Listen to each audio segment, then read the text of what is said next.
Hello guys. So guys, MB book 2016 से set number 45 का आज है आपका पार्ट 5। ये सेट आपका आज फिनिश हो जाएगा। उसके बाद लास्ट सेट आपका रह जाएगा 46 और ये 2016 आपका फिनिश हो जाएगा पूरा अच्छे से। सो गाइस, बात करते हैं यहाँ पे सेट नंबर 45 के आए हुए क्लोज पैसेज की। अभी तक मैं आपको 145 क्वेश्चन तक करा चुका था। अब बारी आपकी 146 से। क्लोज टू से कह रहा है कि it so happens that dash sibling sings. It so happens that, यहाँ पे हाउ का मतलब तो हो जाएगा कैसे या फिर जैसे, तो यहाँ पे फिट नहीं बैठ रहा है। वैन सिबलिंग सिंग्स, सिबलिंग्स मतलब बोलते हैं बच्चों सगे भाई बहनों को। वैन सिबलिंग्स सिंग, जब भाई बहन गाते हैं, क्योंकि वैन एज ए कंजक्शन काम करता है गाइस, और सेंटेंस में आपका यहाँ पे एज ए कंजक्शन भी पार्ट हो रहा है। हालांकि दैट ने वो काम प्ले कर दिया है, लेकिन फिर भी यहाँ पे वैन ही आपका आएगा। It so happens that when siblings sing, one of dash invariably has a less dash। one of, यहाँ पर गाइस ये तो कंफर्म है कि ऑफ के बाद आपका ऑब्जेक्ट आना चाहिए, जो कि है आपका डी के पास them. So one of them, यानी कि क्लियर है कि यहाँ पे आपका डी ही आंसर आएगा 147 में। One of them, one of them invariably has a less dash, has a less dash. ट्यून हाई तो आने से रहा। पोटेंट मतलब क्षमता। वाइड तो गाइज यहाँ पे सी आपका पोटेंट आ जाएगा। लेस पोटेंट, लेस क्षमता। Vocal proves even though dash, even though dash have a similarly commendable dash base. 149 में देखें यहाँ पे गाइज आपको जाएगा both there you we. Even though dash have, अब यहाँ पे यू हैव का इस्तेमाल नहीं कर सकते आप गाइज। यहाँ पे देयर हैव तो आने से रात से लात तक, वी हैव भी नहीं। तो आपको यहाँ पे सिर्फ और सिर्फ इस्तेमाल करना होगा both have. Both have a similarly commendable dash base. Commendable dash base, commendable बात हो रही है सिंग की, तो आपका लग जाएगा यहाँ पे म्यूजिक बेस। क्या हो जाएगा आपका यहाँ पे म्यूजिक बेस। सो गाइस इसका आंसर हो जाएगा आपका डी करेक्ट। अब यहाँ एक समस्या मेरे सामने ये है गाइस कि यहाँ पे क्लोज टेस्ट दिया गया है इधर, और इसके ऑप्शन दिए गए हैं इसके पिछले पेज पर। ओके गाइस, तो यहाँ थोड़ी सी समस्या का सामना करना पड़ता है। मैं एक काम करता हूँ, पहले इसके ऑप्शंस लिख लेता हूँ सभी, फिर मैं आपको इस क्लोज टेस्ट पर लेके चलता हूँ। सो गाइस यहाँ पे आपके ऑप्शंस आ चुके हैं सामने। पहला क्लोज टेस्ट देखिए, यहाँ पे पहला क्वेश्चन क्लोज टेस्ट का क्या कह रहा है। वो कह रहा है कि the condition dash which democracy can dash are the condition dash which. Option आपके ये यहाँ पे बाय, फॉर, अंडर, एट।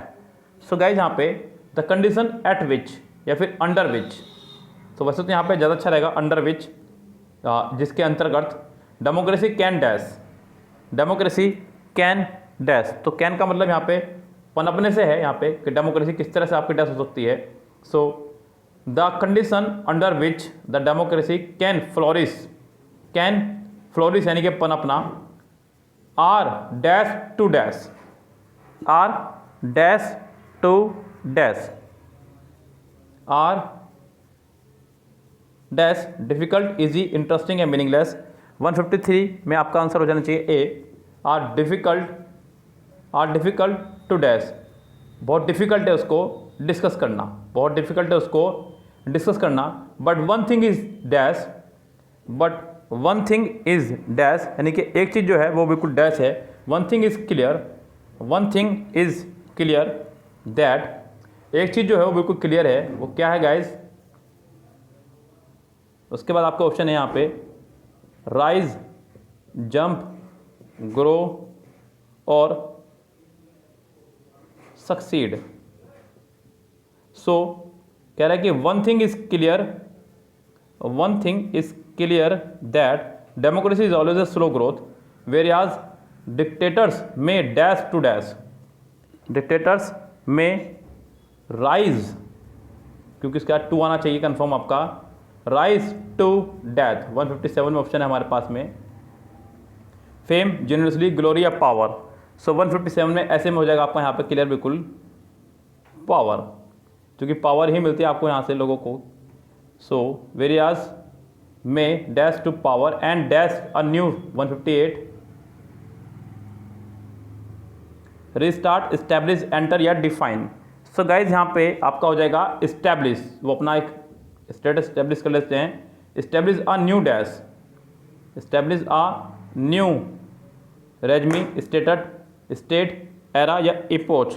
तो यहाँ पर आपका आ जाएगा रीगाइम, यानी कि पहला ही ऑप्शन हो जाएगा आपका करेक्ट यहाँ पे ऐसे में। आगे देखते हैं लास्ट में 160 क्या रह रहा है आपका, with dramatic success under dash conditions, under dash conditions. So under profitable condition, unfavourable condition, suitable condition. So guys यहाँ पे हो जाएगा आपका सूटेबल कंडीशन। नेक्स्ट देखिए गाइज आपका क्लोज टेस्ट है आपका नेक्स्ट भी, we have rich cultural dash, हमारे पास जो है रिच कल्चरल डैश है। सो कल्चरल हमारे पास यानी कि गिफ्ट है, ट्रेजर खजाना, हेरिटेज मतलब विरासत। सो यहाँ पे गाइस इसका आंसर हो जाएगा सी, रिच कल्चरल हेरिटेज मतलब सांस्कृतिक विरासत है हमारे पास में। It roots go into dash, इसका जो रूट्स यानी कि जड़ें हैं हमारे डैश तक जा रही हैं। अब यहाँ देखते हैं इसका आंसर क्या हो जाना चाहिए, फिट बिल्कुल आपके हिसाब से। सो 162 के ऑप्शन जो मेरे पास है मैं है पास्ट्रेस, एंटिक्विटी, ऑब्सक्योरिटी या फिर डिग्निटी। सो गाइज यहाँ पे इसका आंसर हो जाना चाहिए बी, मेरी राय में करेक्ट। तो एंटिक्विटी यानी कि प्राचीन काल से ही चलते आ रहे हैं मतलब इसके। So it roots go into dash ours, कि जहाँ सेंटेंस खत्म होता है नेक्स्ट सेंटेंस शुरू होता है आपका, ours has never been a close dash. 163 ours has never been a close dash community, country और नेशन, कल्चर। गाइज ऊपर बात कल्चर की बात हुई है तो यहाँ पे कल्चर ही आना चाहिए। तो इस सेंटेंस का यानी कि 163 का आंसर हो जाना चाहिए D correct, culture. Okay guys, तो यहाँ थोड़ा इजी हो गया आपके लिए।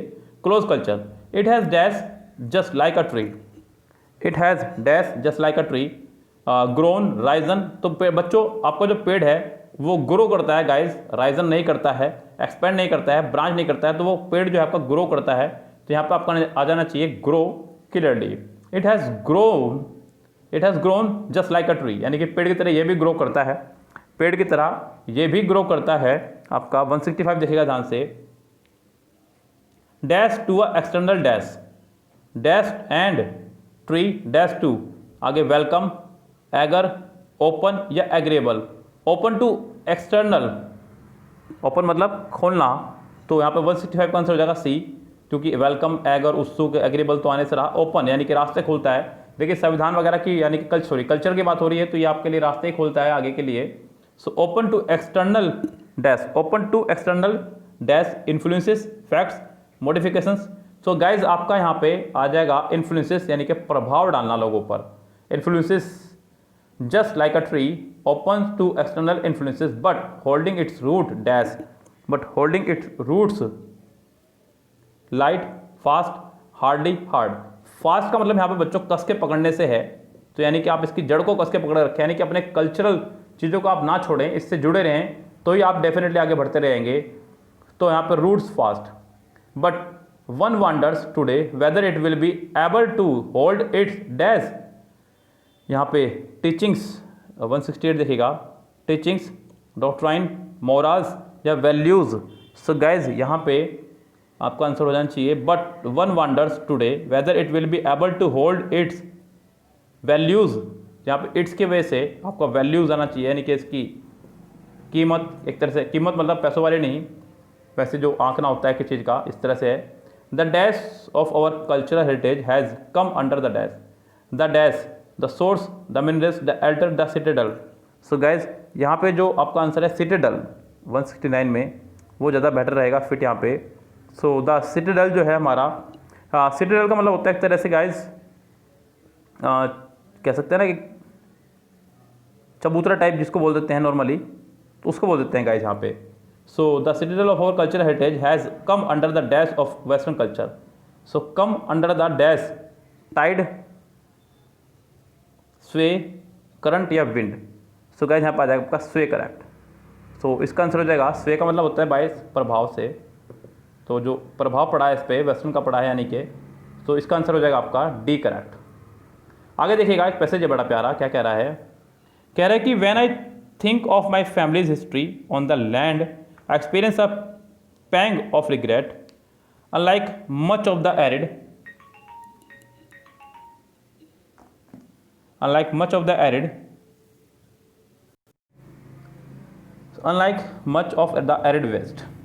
So when I think of my family's history on land, यानी कि जो वो कह रहा है कि जब मैं अपने परिवार के इतिहास के बारे में सोचता हूँ, I experience of pang of regret, यानी कि पैंग का मतलब होता है एक तरह का कसक, यानी कि एक होती है ना मन में एक कसक रहेगी कि अगर मैं यहाँ से सिंगिंग कर लेता तो शायद आज मैं सिंगर बन सकता था, ऐसे कुछ यहाँ पे तो पछतावा होता है। Unlike much of the arid west where the land has gone virtually unchanged for centuries, my place of origin western Kansas has been torn up by the agriculture, the flat plains, excellent soil and sparse but just adequate rainfall permitted farming, therefore farming prevailed। यानी कि सब कुछ होने के बावजूद भी एक बारिश न होने पे हो पाने की वजह से जो है वहाँ पे सब कुछ फिट नहीं बैठता था।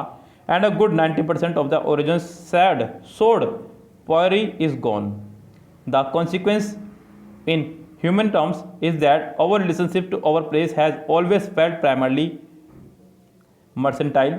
We used the land and denied or held at bay its effect on us. Yet from my earliest childhood, when the most of the Canas Prairie was still intact, I have known that the land also had a romantic quality. I have felt moved by the expense of it, enthralled by sight. I take pride in my identity as a plains daughters। So guys, यहाँ पे राजस्थान में आपका ज़मीन वगैरह की बात हो रही है, उस जगह की बात हो रही है जहाँ पर बारिश ना हो पाने की वजह से किस तरह से खेती को नुकसान पहुँचते हैं वो यहाँ पर दर्शाया गया है। सो गाइज सिर्फ छोटा सा पैसा था, अच्छे से आपने पैसेज को पढ़ लिया है, इसके आंसर देने की कोशिश करेंगे आप लोग मेरे साथ साथ। अब कह रहे हैं कि which of the following is the most accurate statement of the author's positions, the presence of the people has enrich the plains habitat 171 में पहले का जिक्र पैसेज में नहीं हुआ है। Farming has improve the soil of the plains, इसका भी जिक्र पैसेज में नहीं हुआ है। फार्मिंग हैज़ केमिकली, इसका तो जिक्र पैसेज में हुआ ही नहीं है। Farming has eroded the naturally beauty of the plains. So guys 171 का आंसर हो जाएगा आपका D correct. The argument in the paragraph is based primarily on, जो आर्गूमेंट है पैराग्राफ में किस चीज़ पर बेस्ड है आपका, facts of history and statistical studies, जी नहीं। Facts derived from the author's personal observation, जी नहीं। Feeling the author's has picked up from personal experience, बिल्कुल जो उसने पर्सनल एक्सपीरियंस से फीलिंग गेन की है उसके आधार पर इसकी न्यू रखी गई है, तो आर्गूमेंट वहीं पे चल रहे हैं। आपका आंसर हो जाएगा C correct. From the passage it may be determine that the word mercantile has something to do with. So guys आपको बताना है यहाँ पे इस सेंटेंस का मीनिंग क्या होगा, इस वर्ड का मीनिंग क्या होगा। मर्सेंटाइल मतलब भूमि से संबंध व्यवहारिकता पर आधारित था, ना कि किसी भावना पर। सो प्रैक्टिकलिटी, डेंजर, अमेरिका और स्पिरिचुअलिटी। सो गाइज यहाँ पे आपका आंसर हो जाएगा सिर्फ और सिर्फ प्रैक्टिकली ही, बाकी तो सब ऑप्शन इन्होंने बेकार कर दिए हैं। What does the author feel proud about? Author को किस चीज़ का फील हो रहा था, मतलब किस चीज़ पर उसको प्राउड हो रहा था।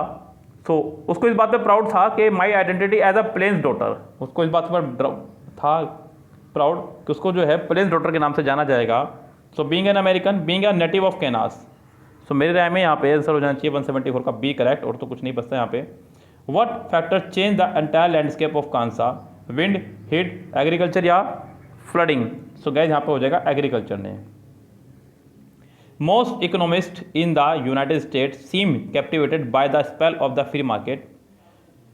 सो गाइस ये है आपका पैसेज नंबर 2। मेरे राय में आप इसे कर सकते हैं, छोटा सा पैसेज, ज़्यादा बड़ा नहीं है। यहाँ कुछ और पैसेज देखते हैं। अगला पैसेज यहाँ पे पैसेज नंबर 3, थोड़ा छोटा, इसको मैं करा देता हूँ गाइस। कह रहा है कि but the war did not cease though friend and foe alike were almost drawn in blood. It seems as powerful as eternity. And in time, Tony Vessels too went to battle and was killed. The country gave Patience a widow pension as well as touching inducement to marry again. She died of grief. Many people died in those days. It was not strange at all. Nathan and his wife got so rich that after the war they died of overeating, and their daughter Olive came into a vast fortune and a trustee. So guys यहाँ पे कुछ युद्ध की जिक्र किया गया है, बीच में छोड़ा गया है, पैसेज को बीच से उठाया गया है। तो युद्ध में कुछ लोग मर रहे हैं, मरने के बाद उनकी विधवाओं को जो है फिर से शादी करने की अनुमति दे दी गई है। यहाँ पे एक नेथन और उसकी वाइफ के बारे में बताया गया जो कि बहुत रईस हैं, बहुत पैसे वाले हैं, जो ओवर ईटिंग की वजह से मर गए हैं। अब सारी जो संपत्ति है वो उनकी डॉटर के लिए बची है, ओलिव के लिए। The writer says war is, so writer ने वार को यहाँ पे क्या कहा है, राइटर ने वार को कहा है यहाँ पे डेस्ट्रक्टिव, क्योंकि वार जो है सब कुछ खत्म कर देती है, लोगों के परिवारों को, लोगों की संपत्ति को, धन को, देश को, राज्य को। उसका आंसर हो जाएगा secret. In the passage it is stated that friends and foe alike were almost drawn in blood, what does it convey? 182 में guys friend and foe, friend का मतलब दोस्त और फोए का मतलब दुश्मन, कह रहा है कि यहाँ पे इस पैसेज में कहा गया है it stated that friend and foe alike were almost drawn in blood, यानी कि दोनों जो हैं, ड्रॉन का मतलब होता है गाइज डूबना, तो खून की नदियों में डूब चुके थे, यानी कि पूरी तरह से वहाँ पे जो है कष्ट सह रहे थे लोग बाग, बोथ सफर्ड सिमिलरली, यानी कि जितने कष्ट दुश्मनों ने सहे उतने ही कष्ट सामने वाले ने भी सहे, तो यहाँ पे इसका आंसर हो जाएगा B correct. From this passage we learn that Tony Wessels was Patience's husband, a soldier sons, nation's relative या फिर वेरी सक्सेसफुल। तो यहाँ पे इसका जिक्र हुआ है पेशेंस हस्बैंड के नाम पे टोनी वेसल्स का, यहाँ पे अगर आप गौर करेंगे तो 1 2 3 4 फोर्थ लाइन में टोनी वेसल्स का जिक्र हुआ है, थर्ड लाइन में ही, तो इसका आंसर हो जाएगा आपका 183 का फिलहाल क्वेश्चन को देखते हुए A correct. Dash as well as touching inducement to marry, here inducement mean. So यहाँ पे पूछ रहा है कि 184 में कि इंड्यूसमेंट का मतलब क्या होगा? गाइज इंड्यूसमेंट का मतलब होता है किसी को प्रोत्साहन देना, किसी को प्रेरित करना, एग्रीमेंट, इन्वोकेशन, रिमाइंडर या अनकरेजमेंट। तो इसका आंसर हो जाएगा D correct. Olive after the parents death became, parents की डेथ के बाद में वो क्या बन चुकी थी? तो गाइज उसके पेरेंट्स छोड़ गए तो उसके लिए बहुत सारा पैसा, सो वो बन चुकी थी बहुत ज़्यादा रिच। यस, उसके बाद में छोटे छोटे से पैसेज हैं गाइस, ज़्यादा बड़े पैसेज नहीं हैं, आप इनको खुद से कर सकते हैं क्योंकि आपको भी थोड़ा बहुत यहाँ पे मेहनत करनी चाहिए। मैंने पूरा सेट लगभग सोल्व करा दिया है, क्लोज टेस्ट वगैरह सब कुछ करा दिया, इंपॉर्टेंट चीज़ें। अब इसके अंदर बचती है सिर्फ और सिर्फ आपकी ये पैसेज, जो कि ज़्यादा हार्ड नहीं है, आप इसको खुद से कीजिए गाइस। मैं आपको इसके लिए छोड़ के जा रहा हूँ, ये आपके क्वेश्चन हैं नेक्स्ट लास्ट पैसेज के। सो गाइज ये आपका सेट यहाँ पे अंत करता हूँ मैं। अब आपका सेट होगा स्टार्ट 46, उसको करेंगे गाइस। तो फिलहाल चलते हैं, आपसे लेते हैं विदा। Goodbye, have a nice day.